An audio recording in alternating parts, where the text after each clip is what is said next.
ನಮಸ್ಕಾರ ಸ್ನೇಹಿತರೆ, welcome to info TV Kannada.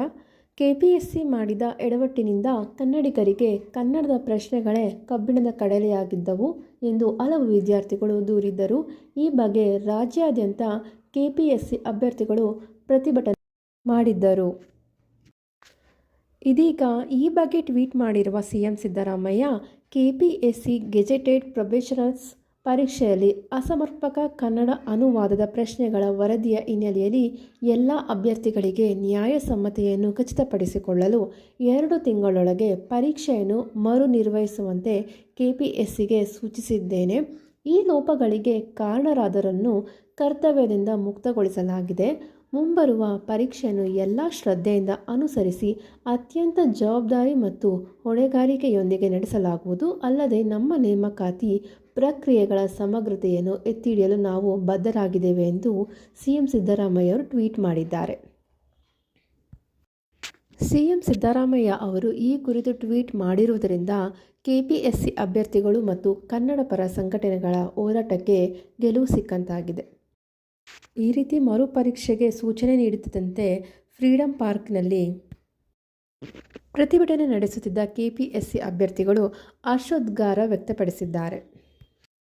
ರಾಜ್ಯ ಸರ್ಕಾರ ಜಾರಿ ತಂದಿರುವ ಗ್ಯಾರಂಟಿ ಯೋಜನೆಗಳಲ್ಲಿ ಒಂದಾದ ಗೃಹಲಕ್ಷ್ಮಿ ಯೋಜನೆಯ ಸದುಪಯೋಗವನ್ನು ರಾಜ್ಯದ ಮಹಿಳೆಯರು ಪಡೆಯುತ್ತಿದ್ದಾರೆ.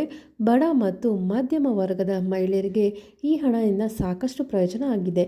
ಈ ಹಿಂದೆ ಗೃಹಲಕ್ಷ್ಮಿ ಹಣದಿಂದ ಫ್ರಿಡ್ಜ್ ಖರೀದಿ ಮಾಡಿರೋರು, ಅಜ್ಜಿಯೊಬ್ಬರು ಊರಿಗೆ ಹೋಳಿಗೆ ಊಟ ಹಾಕ್ಸಿದ್ದು, ಸೊಸೆಗೆ ಅತ್ತೆಯೊಬ್ಬರು ಫ್ಯಾನ್ಸಿ ಅಂಗಡಿನ ಹಾಕಿಕೊಟ್ಟಿರೋದು ಸೇರಿದಂತೆ ಇನ್ನಿತರ ಮಾದರಿ ಕಾರ್ಯಕ್ರಮಗಳನ್ನು ಮಾಡಿರುವುದು ನೀವು ಕೇಳ್ತಾನೆ ಇದ್ದೀರಾ.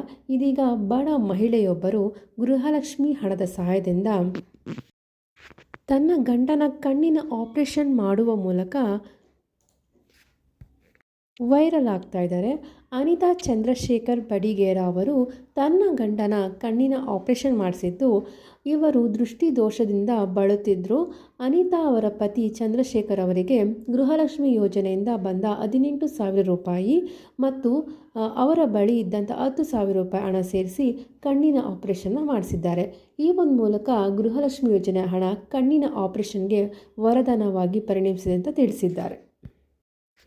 ಬೆಳಗಾವಿಯ ಅನಗೋಳದ ನಿವಾಸಿಯಾಗಿರುವ ಅನಿತಾ ಚಂದ್ರಶೇಖರ್ ಅವರು ತನ್ನ ಗಂಡನ ಕಣ್ಣಿನ ಆಪರೇಷನ್ ಆದ ಬಳಿಕ ವಿಡಿಯೋ ಮಾಡಿ CM ಸಿದ್ದರಾಮಯ್ಯ ಹಾಗೂ ಮಹಿಳಾ ಮತ್ತು ಮಕ್ಕಳ ಕಲ್ಯಾಣ ಸಚಿವೆ ಲಕ್ಷ್ಮಿ ಹೆಬ್ಬಾಳ್ಕರ್ಗೆ ಧನ್ಯವಾದವನ್ನು ತಿಳಿಸಿದ್ದಾರೆ.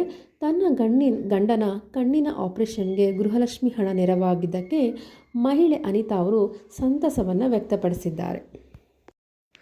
ಮೂಢ ನಿವೇಶನ ಹಂಚಿಕೆಯಲ್ಲಿನ ಅಕ್ರಮ ಆರೋಪಕ್ಕೆ ಸಂಬಂಧಿಸಿದಂತೆ CM ಸಿದ್ದರಾಮಯ್ಯ ವಿರುದ್ಧ ಪ್ರಾಸಿಕ್ಯೂಷನ್ಗೆ ಅನುಮತಿ ನೀಡಿದ್ದ ರಾಜ್ಯಪಾಲರ ಆದೇಶವನ್ನು ವಜಾಗೊಳಿಸುವಂತೆ ಮನವಿ ಕೋರಿ CM ಸಿದ್ದರಾಮಯ್ಯ ಹೈಕೋರ್ಟ್ ಮೆಟ್ಟಿಲೇರಿದ್ರು.